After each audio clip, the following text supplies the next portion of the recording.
25 years ago tomorrow, passed away. He had made great strides forward for the people of Chicago. It was too bad it happened the way it did. David, can you talk a little bit about the emergence of Harold Washington? A lot of people may not know, he had been in the Air Force. He had been a state representative, a state senator. He had run for Congress and had been a congressman. He had done a lot of work beforehand, but yet I must admit I didn't know a lot about him until he came on the scene after Mayor Daley died. Tell us a little bit about how you first saw Harold and how he emerged in your eyes. Well, I don't remember all the details, but I do know the way in which we first connected was because I was very active in housing activism way before I was elected. We had the Rogers Park Tenants outfit up here. Yes, the famous committee. Toby Prince and others. And Rogers Park was a great hub of trying to win some fairness for renters and so forth. So I'd done a lot on housing, and his people wanted to talk to me. This is like the mid-'70s, because they were trying to work on national housing policy. So that was the first link with Harold. And then in 1977, when he first ran for mayor, my apartment over on, actually my condo on Farwell was the North Side office. Now, he of course lost that election, but it also put him out there because he'd been a very intelligent and reform-minded but still machine congressman, almost had to be from that area, and that he was beginning to break away. And after 77, he broke away even further. Right. And so gradually, as we see what happened after the fluke 79 election, again, the arrogance of the machine, thinking they didn't have to put anybody else up, and then Bolandic loses to Jane Byrne in the big snowstorm. Right. So it was, ironically, under policy that I first became, met him, worked with him, and so forth, on policy that helps average people. You talked about Harold being a machine politician for a good amount of time, and he had to be. And then he started to break away. I'm reminded of the Olympian and politician here in town, Ralph Metcalf, who also was a machine politician and broke away too when a black doctor had been pulled over and harassed. And I'm not sure of the years and the timing, but it just seemed that things were moving forward.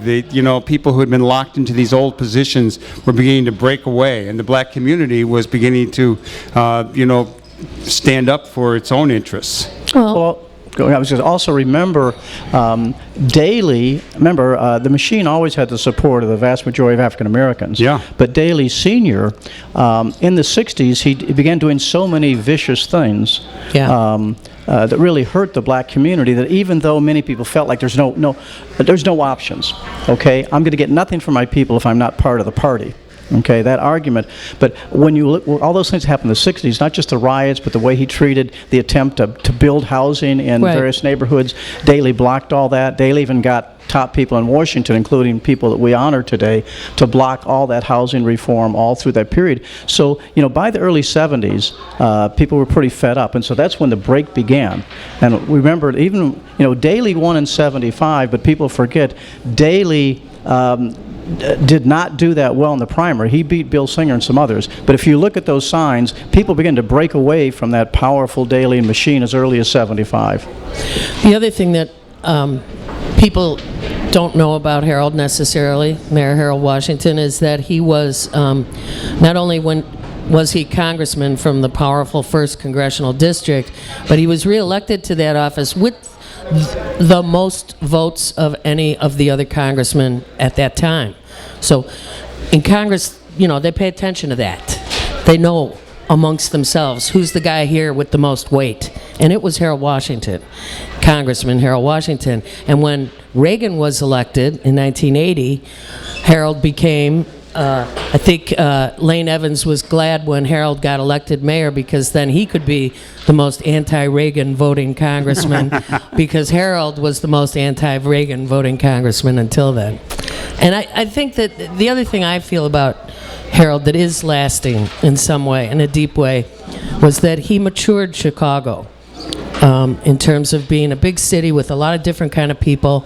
You know, when Harold ran, and all of a sudden there were groups, not just Women for Washington, but there were Arab Americans for Washington, there were Filipinos for Washington, there were all these groups who finally had a chance to get together and wave their banner, and he honored that. Well, let me pick up on that just for a second, if we still have time, because again, when we started out saying that Harold cared about average folks and he governed that way. Let's talk about the Hispanic vote, which is so relevant now to the election we just saw for President Obama. So at that point, the 29 controls the council in a rather vicious way. Eddie Verdoliak, Eddie and then Burke. what happened is there was special elections in '86 because the map drawn by the city council was blatantly racist. A court took several years to it was about rule a that way. 10-year case. Well, a map was drawn in '81. And it wasn't until '86, 5 years later, a long time though, that there was a special election. But the reason Harold Washington survived, got a majority, and won for re-election was because of his reaching out to the Hispanic community. Sure. So in '86, there were 7 aldermanic wards up for election, at least 4 of them Latino districts, and by winning those, it went from 29 to 21 to 25 to 25, which meant on tie votes it gave Harold a majority. The tie-breaking vote. So that was very significant, and then the downside of that, the other side of that coin, is the first thing the Daily Machine did come 1979 is look at the lay of the land and conclude we have to stop black Chicago, and the way to do that is recapture Latino, so white Latino together is more than black. And that's why they started the Hispanic Democratic Organization and basically used the resources, totally corrupt, hired thousands and thousands of people illegally, who were Latinos, to bring that vote over. And that's why great people at the time, like State Senator Chuy Garcia, were defeated. Which was after, we're talking now after Harold's death. That's right. What I'm talking about, after Daley was mayor, what I'm saying is they recognized, the power both of the African-American community, but in order to blunt that, looking to the future, what they did is build that powerful white and Latino. Now, again, nothing wrong with doing that, but the way in which they did it, illegally using the jobs to basically discriminate against the old Progressive Coalition. You're listening to Live from the Heartland Show. We're talking with David Orr. We're remembering Harold Washington. I would like to ask you, David, what is the residue of the 29 in the divided council? Who's still left? I mean, I'm thinking about Eddie Burke and on who else is around, because here is a guy who definitely was not a positive figure in that time, and I don't think he's been a positive figure ever since, but he's still a very powerful politician in the city. Well, the two, there may be more, but the two that I remember that left were the ringleaders through all that entire time, and the ringleaders of the election of Gene Sawyer, and that was Ed Burke, who was the brains behind the operation, and Dick Mell.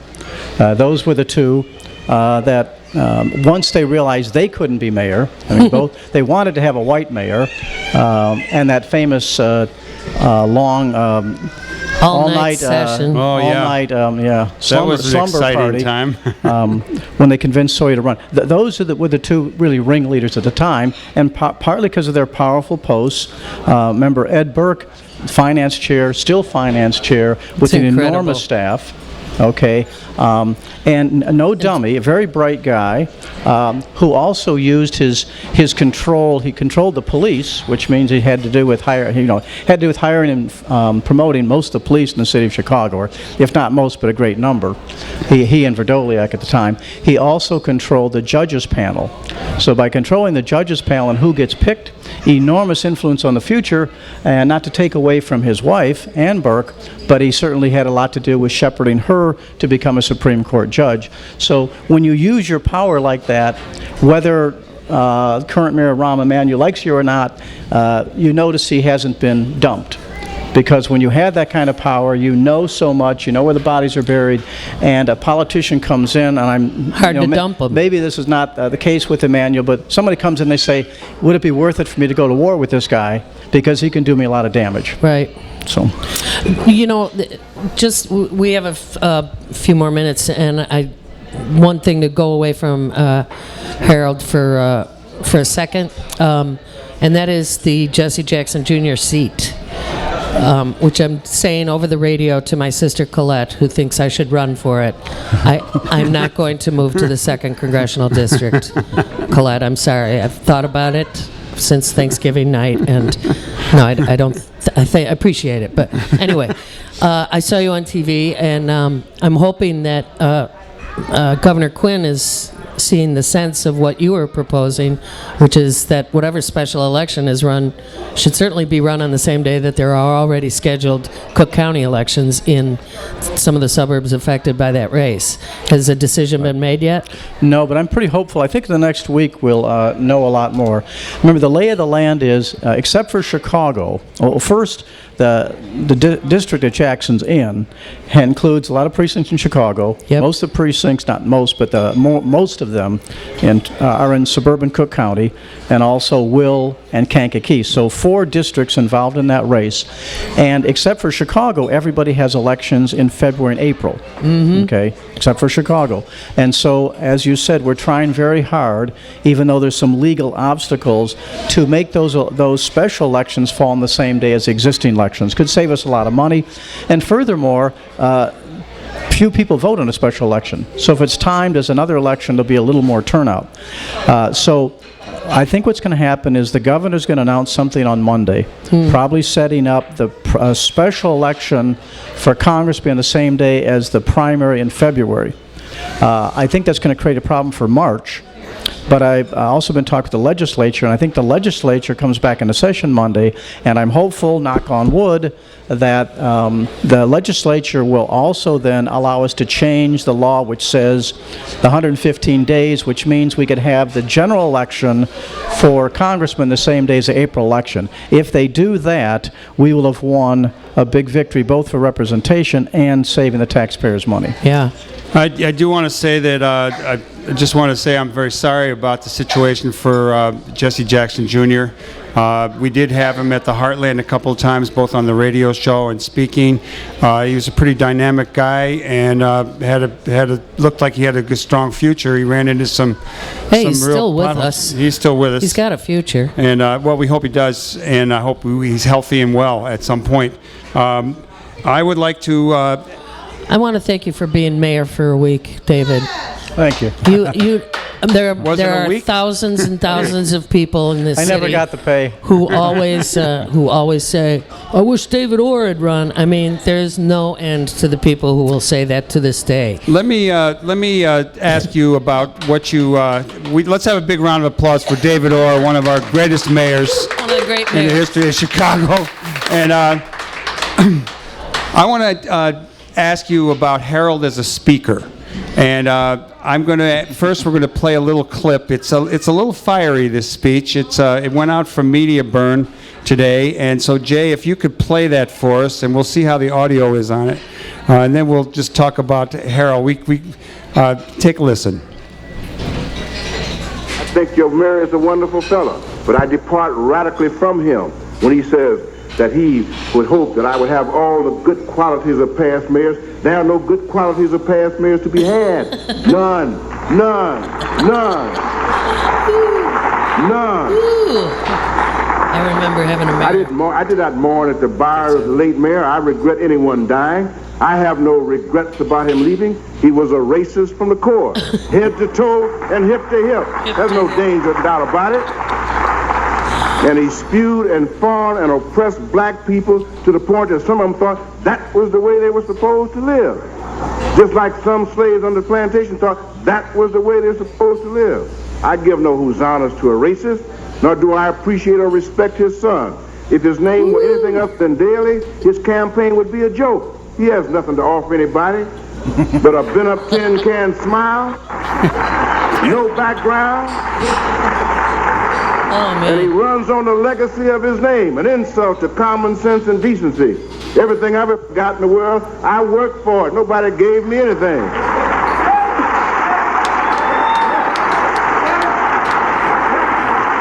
Those were the days. Is that it? And although I may sound abrasive, I have no malice toward anybody. I have a job to do. I've got places to go and things to do. And I approach this job just like any masterful surgeon. when you have to cut out a cancer. I cut it out with no emotion. Get it out, get it out.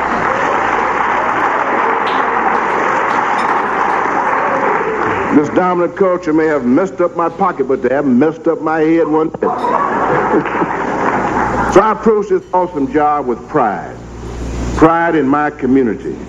Pride in the ability of my community to rouse up as though they had been a sleeping giant and to recognize that there is a responsibility that they have that they cannot shirk.